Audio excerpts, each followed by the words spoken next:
So, welcome to another video, guys. Today, seeing as you all seem to enjoy the boulder opal carving, and there's not many videos of opal carving on YouTube, I have picked a parcel up of Lightning Ridge seam opal from the roof, and this particular piece is quite interesting. So I'm going to show you around the stone, and we'll see if we can make anything out of it. Now, the black potch, if you can see, runs along the base there, but there looks to be a little bit of colour underneath it as well. So I think we're going to end up taking this off. But this matrix as well, I don't know if you've noticed there, also has a bit of colour in it also. Just a tiny little green flash. You can see it there. There's a little bit of green flash. So I'm not seeing matrix opal really come from Lightning Ridge, but hopefully we will get a nice solid out of it. So again, the black there's a tiny bit of colour underneath it as well. So I'll show you around the stone.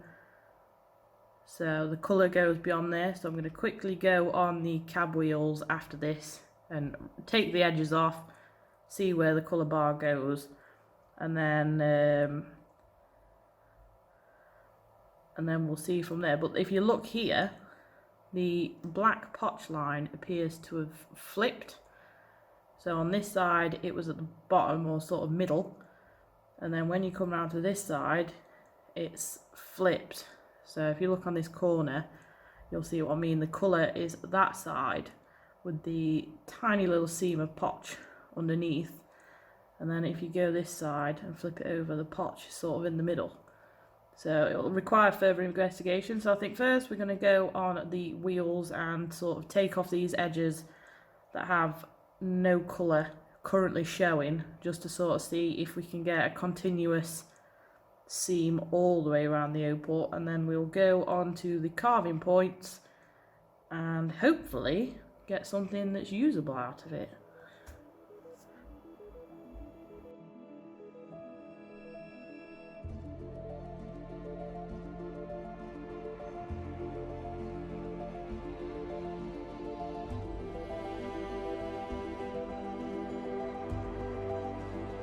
So, all I've done with this is take it on to my wheels at a 220 grit. Sort of chase this round, and there's a teeny bit of colour coming through there, but I didn't want to push it and lose this corner. There was a small corner that did break off that I'll probably make into a little cabochon as well at the end. I'll just quickly do that, save watching. So I took it down, as you can see. The potch is here. This is what I mean. I'm assuming we're probably going to get something like that out of the corner, or maybe a long one, simply because this is the black potch I was talking about that I think comes up just after that.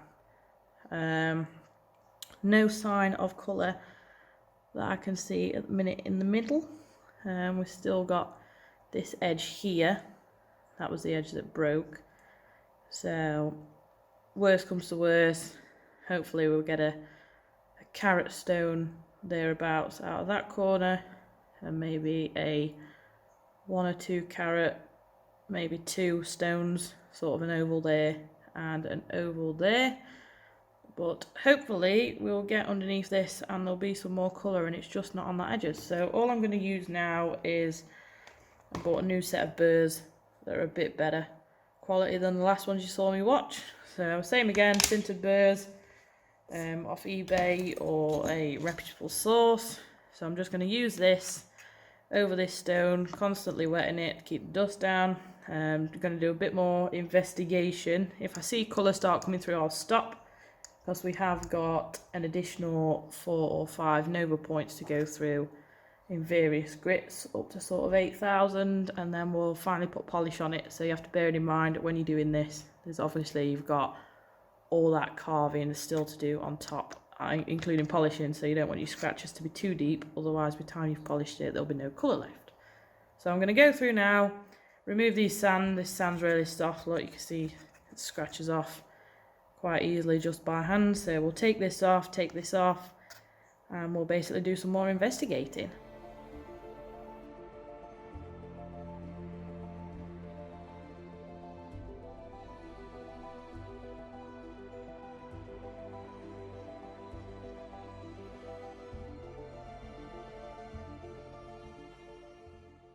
Now I thought I'd stop and give you a quick view. I've just sort of gone through that potch to see if we can see any colour underneath, and I don't know if you can see that, but right there it appears that that colour is actually continuing through, so that is incredibly exciting. So we may still actually join up with this edge.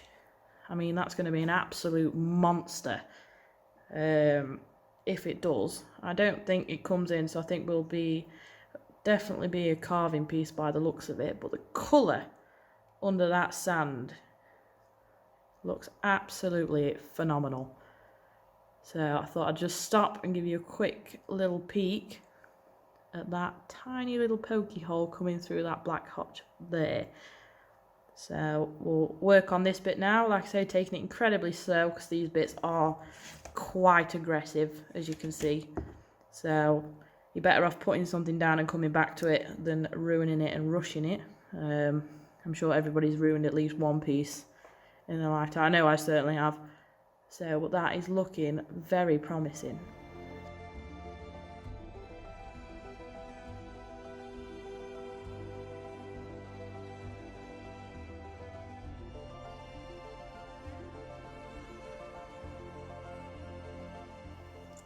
So we've been working on it, and this is what we've ended up with. It's such a shame that that black is not on the underside of this. I mean, it is in places, like this edge, which shows, because that pattern is phenomenal. There's a little bit of cloudy still on the top, but like I say, we're only at, I think it's 320, so I'm not too worried. I think what I'm going to do now is I am going to go back in with the coarse bits, and I'm going to sort of figure out a shape. Now I know where the potch and colour is.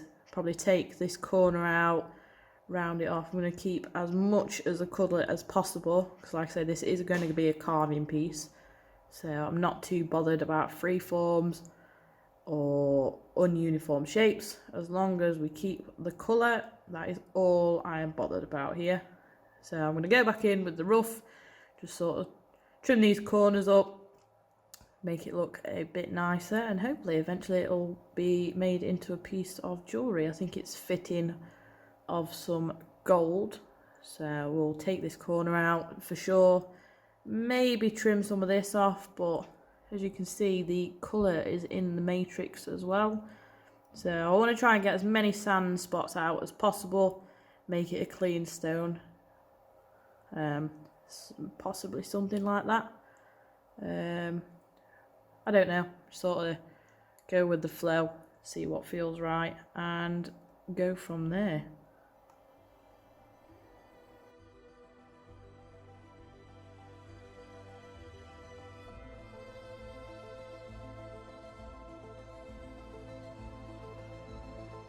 So I have been back on the wheels just to take the thickness down. As you can see, I didn't want it too chunky. I wanted to try and get a bit of this sand out because I know it can be quite soft, so I didn't want it to be brittle.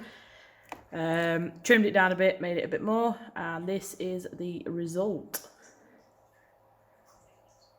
Still got a bit of work to do. I did actually find a bit more colour coming in here. Make that stop wobbling.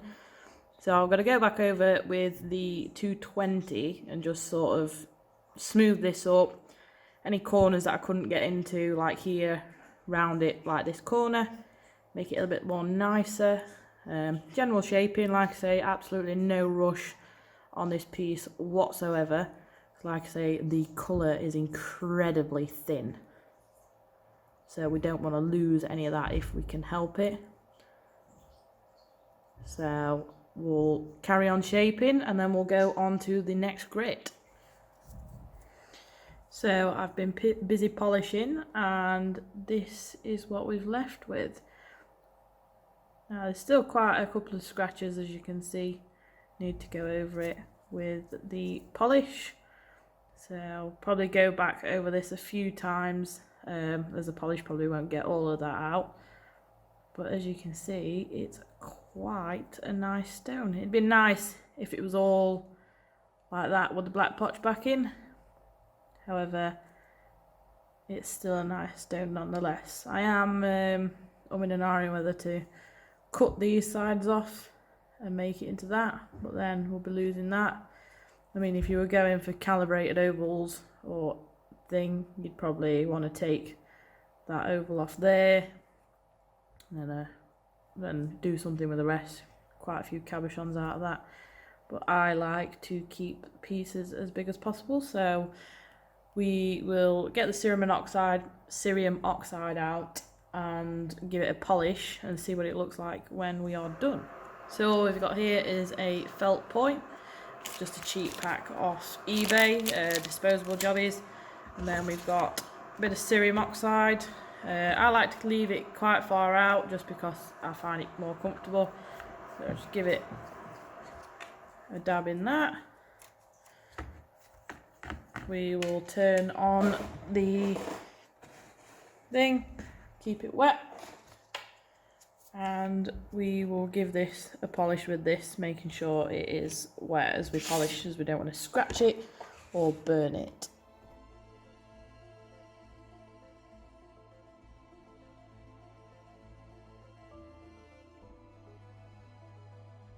And then after all that work, which is probably a few hours on this singular piece at least, this is the back and this is the front. So as you can see, it is rather nice. Nice polish. I will go back over this. There's a few little pieces, little areas that need adjusting. But as you can see, it just goes to show you, if you take your time with the thinner seams of Opal, you can have quite extraordinary results. So thank you for watching. If you've enjoyed this video, don't forget to drop a like and subscribe. I do have quite a little bit more material of this as well that will be coming in the coming weeks to view. So I hope you'll stick around for that and you've enjoyed this video, and I will see you later.